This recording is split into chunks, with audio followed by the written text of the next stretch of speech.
Hi there, Lighthearted Living Insiders. Today we're talking about journaling. It is day four of our it is day four of our February gratitude challenge. We're doing a bunch of different events this month because then you'll get to choose what is your favorite way to do your gratitude. And then we'll start monthly challenges starting in March. But this month, we've got 12 days and we're doing different things each day so we can exercise our gratitude muscles and figure out what works best for you. So today is start a gratitude journal.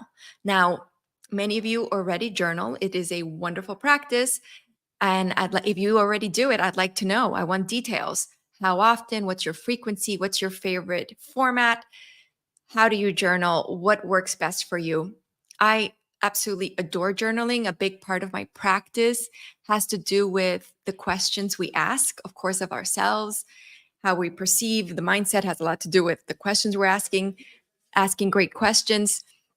So, what I love about journaling is I think therapy is fabulous. I am a big fan of therapy, yet I feel like journaling is like flossing the teeth in between your dentist visits. You know, if going to the therapist is like going to the dentist, flossing is the journaling part. So, it's really beneficial. I love that it costs nothing depending on how you want to do it. I absolutely adore. I do it many ways. I do it like my morning pages. I love doing like my morning pages. And this is where I kind of go, I ask myself questions like, what am I feeling? I tend to be very much in my head. So I'm always like, what am I feeling? What emotions are going on with me? You know, what's happening? Is there anything that I need to look at that I'm avoiding? That's a big one for me. That's how I do like my self-care, my self-management. And then I just started doing this year. This is like a weekly planner. And I love recording like my wins and wonderful things that happen. Oh, but I learned a new technique, which is you actually record your disappointments. And this does help with gratitude because, like, let's say something disappointing happens. You write it on the day of the week, you know, like you write whatever went down. Like the other day, a friend came to me and I overreacted. So I didn't like how I reacted to the comment. I felt like it was very controlling. So I got to write that down. And then a month later, I got to ask myself, okay, did I learn anything? And I said, okay, why was I triggered in that situation? And then a year later, you ask yourself, what are the gifts? What are the benefits? What can I be grateful for that came out of this? So recording the disappointment is a powerful technique because you're accounting it. So you put some distance between you and what happened. So that's an interesting way of doing a gratitude practice, like even the disappointments. So that's a new one I'm doing. I sometimes like to do it in my remarkable. I like to handwrite stuff, even though I'm all about the electronics. If you know me, I'm a big fan of Notion now, and I'm probably going to do some type journaling in there. So I'm curious, if you are a journaler, what's your favorite mode? Do you like to have pretty books? What's going on? We do have some pretty books in my shop, by the way, if that's what you're into. And then we also have the gratitude planner.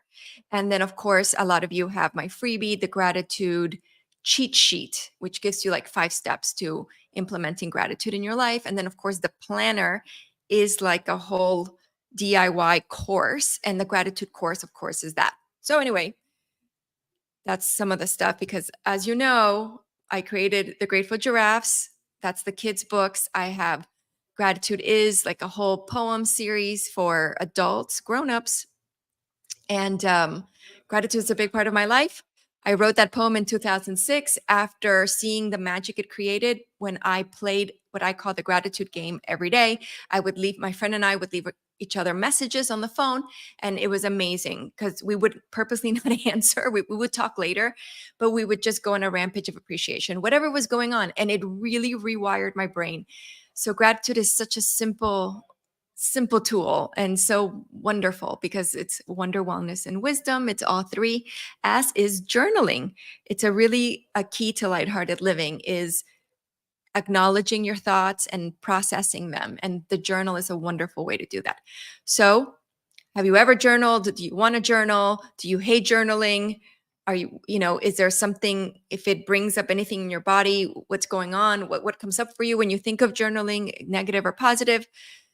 I want to know about you and journaling. And is gratitude a part of that already? If you already journal, and is starting a gratitude journal something you're curious about or want to do? So please let me know. There's in the Facebook group, of course, there's a poll, the Lighthearted Living Insiders. I ask you some more details about that. And otherwise, please write it in the comments. Let's talk about journaling. And if you've had any incredible breakthroughs in journals, I have. It's journaling has been an incredibly powerful technique in my life. And I think it's so, simple, yet it's easy to overlook. So it's a wonderful mindset tool. Today is day 4 of the February Gratitude Challenge for the Lighthearted Living Insiders. It's start your gratitude journal. If you've already started it, let's celebrate your journal. Feel free to put a photo, tag, however you want to do a post, put it in the comments. Please show off your journals. All right. Thank you so much for listening, and see you tomorrow, probably.